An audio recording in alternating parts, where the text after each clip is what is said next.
Как подать заявление на процедуру внесудебного банкротства? Первый шаг – узнать о своих долгах. Для этого нужно зайти на сайт кредитного бюро.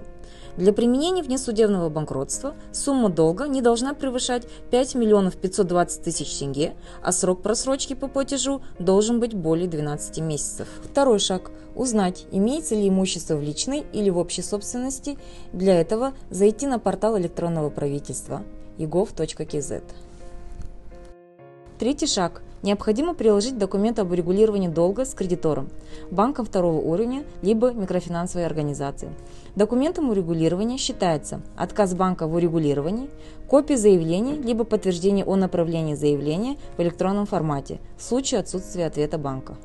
Важно знать, если вы получали последние 6 месяцев адресную социальную помощь, то применение процедуры внесудебного банкротства производится, даже если не прошло 12 месяцев просрочки по платежу. При наличии непогашенных кредитов в течение 5 лет, несмотря на сумму долга, наличие имущества, вы можете подать на внесудебную процедуру банкротства.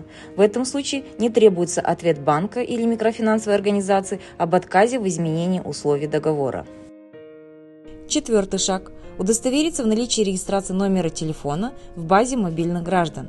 В случае отсутствия зарегистрироваться на сайте e-gov.kz. Пятый шаг – отправить заявление о применении процедуры внесудебного банкротства через портал